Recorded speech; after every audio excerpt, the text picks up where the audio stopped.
Pauline Knott, the team leader at the Early Childhood Intervention Program. It's a program part of Merri Health. There's an early intervention program for children and families with disability under the age of 6 years.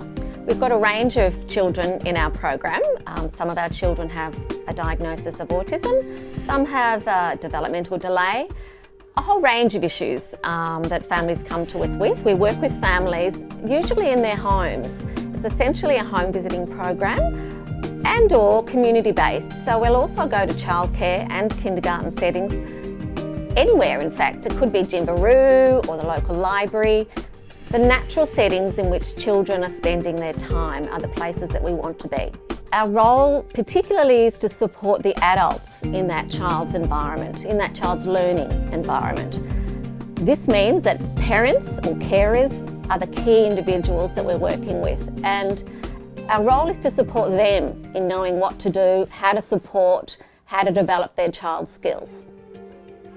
Hi, my name's Gabby. I'm a mum of 2 children. I've got a 5-year-old and a 3-year-old.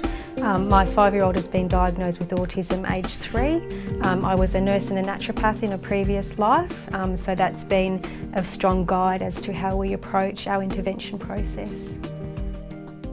My first experience was extremely gentle and extremely easy. I think that as anyone who walks into a new situation in a vulnerable position, it's very helpful when people are informative but also gentle in the process. So my first experience was walking into some friendly faces with some like-minded parents and some similar children. It was very safe, and it was a place where I felt like I could learn and collaborate for the betterment of my son. So it was a really good experience. I think the last year and a half that we've been here, we've seen some amazing developmental shifts for my son. We take a very multifactorial approach. We look at different interventions, biomedical, naturopathic. We look at medical interventions. We also use occupational speech and also psychology. We also utilise the services here in terms of helping us coordinate all of those.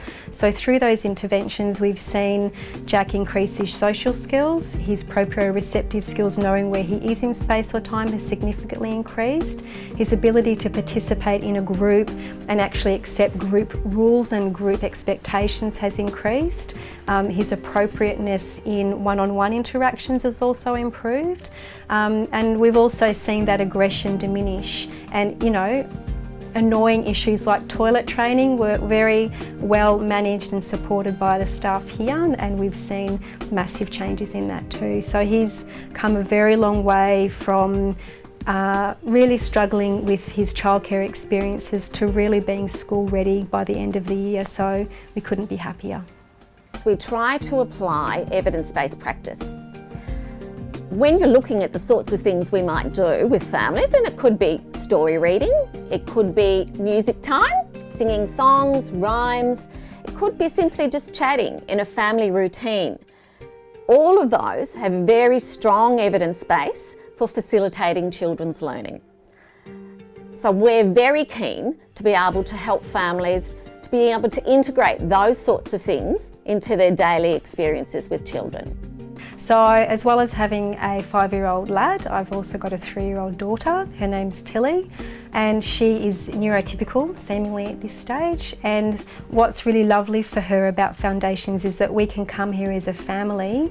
Jack can have his needs met, but she can also play. She can enjoy the other children, enjoy our music time, enjoy our play time. So she's in a therapeutic environment, but it's not an environment where she's limited to just be a normal girl having a really good time.